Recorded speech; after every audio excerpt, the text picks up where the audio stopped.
As stated by AmericanProgress.org, every day in America, assailants use guns to murder 33 people. H.R. 129 abolished the ATF Act, heavily undermines the importance of the Bureau of Alcohol, Tobacco, Firearms, and Explosives.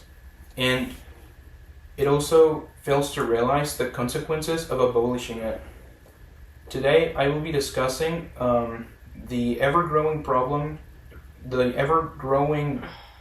regarding gun rights in America, why this bill fails to take action on it, the consequences of letting it pass, and why rejecting it would bring a better result.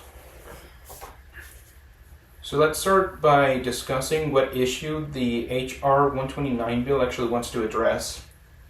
So gun owners in America are actually kind of affected by the restrictions placed upon them by the ATF. This could impact or even violate their citizen as well as their Second Amendment rights. As stated by Representative Eric Burleson on Newsbreak.com, quote, "They have a long history of mistakes of abusing individuals' Second Amendment rights all the way back to Ruby Ridge. So then, therefore, regulations like such can actually limit the ability of the public to exercise their Second Amendment rights, which could thereby also affect other rights given to them by the other amendments."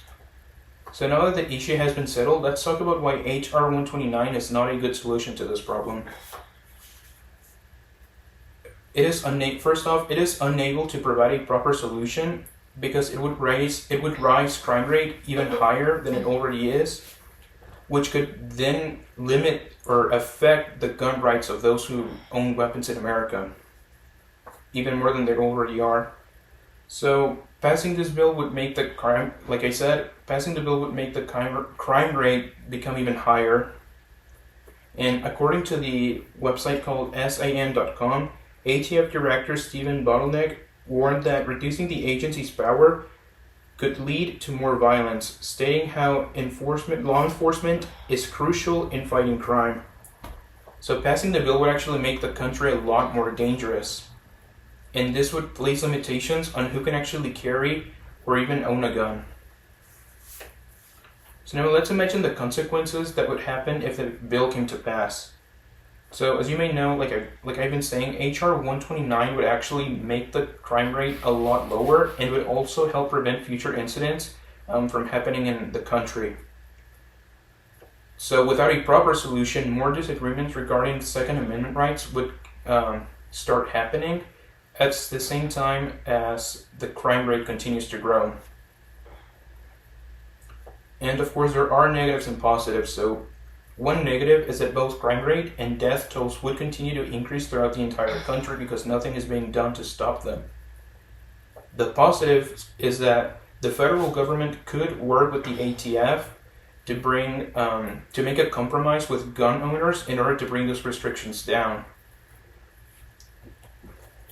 which would work because they're not putting the country at risk anymore. So now that that has been addressed, let's talk about what you guys can do. Today I talked about the ATF and also how it's related to gun rights in America, how the bill is unable to deal with those issues properly, the consequences of what would happen if it came to pass, and also why it is just an overall better decision to reject the bill. I would like to ask all of you to contact your local representative and ask them to oppose H.R. 129, because otherwise issues like these and many more to come will continue to remain unresolved for many years to come. Thank you.